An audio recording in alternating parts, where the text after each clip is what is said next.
En 2014, les moyens de la diplomatie française seront réduits de 3% si l'on en reste au périmètre du ministère des Affaires étrangères et de 0,8% si l'on en reste au périmètre de la mission Action extérieure de l'État, ce qui représente une suppression d'à peu près 200 emplois et ce qui a forcément des conséquences sur notre action extérieure et notamment en matière culturelle. Je pense aux alliances françaises, je pense aux centres culturels et aux établissements scolaires.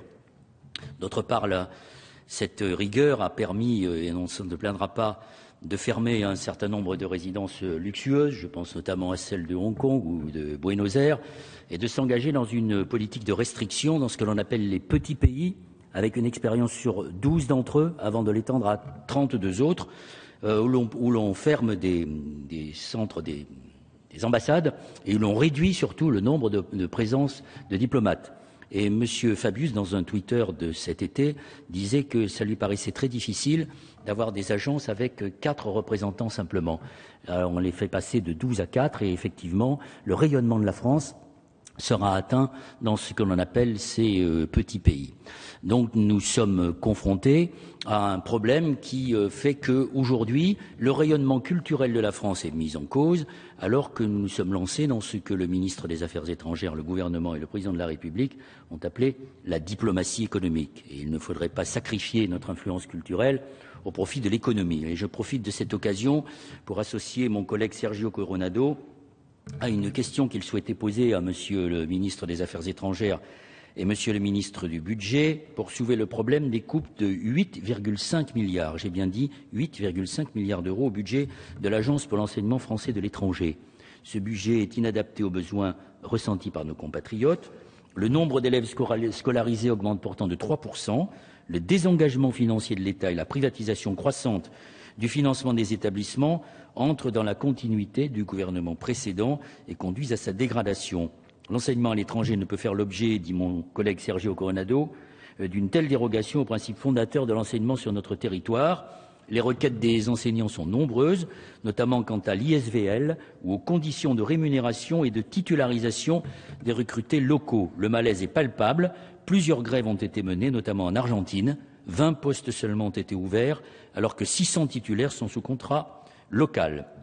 La question qui est posée par mon collègue, c'est de savoir comment vous comptez prendre en compte les problèmes rencontrés sur le terrain et comment vous envisagez une augmentation, voire une réforme du financement de l'enseignement public à l'étranger pour le budget 2015.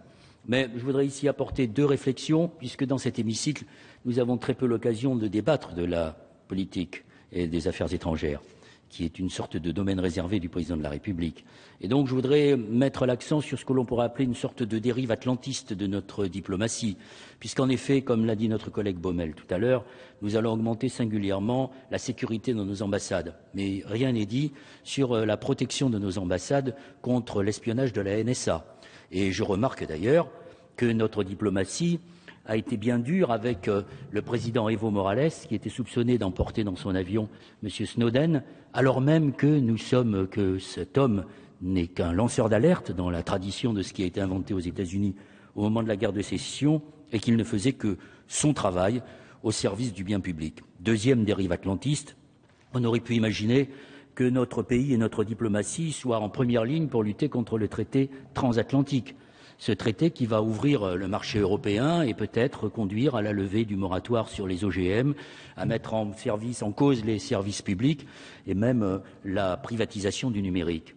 Nous sommes aujourd'hui, il y a un très grand silence sur ce traité transatlantique et nous aurions pu imaginer que ce gouvernement de gauche, comme celui de Lionel Jospin il y a quelques années, se battent de la même manière, avec la même énergie, contre le traité transatlantique, comme l'avait fait le gouvernement de Lionel Jospin contre l'accord multilatéral d'investissement. Bien évidemment, je terminerai cette intervention en saluant la mémoire de mes 2 confrères journalistes qui ont été lâchement assassinés, pour dire, et nous étions bien rares à le dire au départ de l'intervention française au Mali, que nous sommes dans une situation extrêmement difficile, pour ne pas parler d'enlisement, avec un renforcement des troupes françaises. Et contrairement à ce qui a été annoncé, nous n'avons pas éradiqué le terrorisme, malheureusement, et nous savons que l'irrédentisme du Nord Mali se perpétue et que la région de Kidal reste en effet une poudrière. Est-ce que l'on est sorti de la France-Afrique? Je n'en suis pas sûr, puisque le président de la République recevra au sommet de l'Élysée le 5 et 6 décembre prochain tout ce qui compte de crapules et de dictateurs en Afrique. Je pense par exemple à M. Idriss Déby, dont nous sommes aujourd'hui les obligés à cause de notre intervention au Nord Mali. Il fallait bien que les troupes tchadiennes, qui sont les seules à savoir mener une guerre dans le désert, viennent nous aider. Je pense à M. Sassou Nguesso et quelques autres qui sont, je vous le rappelle, poursuivis par la justice française pour des biens mal acquis. Donc je ne suis pas sûr que la France-Afrique soit terminée. Et c'est sur cette note un peu pessimiste que je terminerai mon intervention, en disant toutefois que le groupe écologiste votera le budget du ministère des Affaires étrangères, malgré évidemment toutes ces préventions que j'ai formulées devant vous.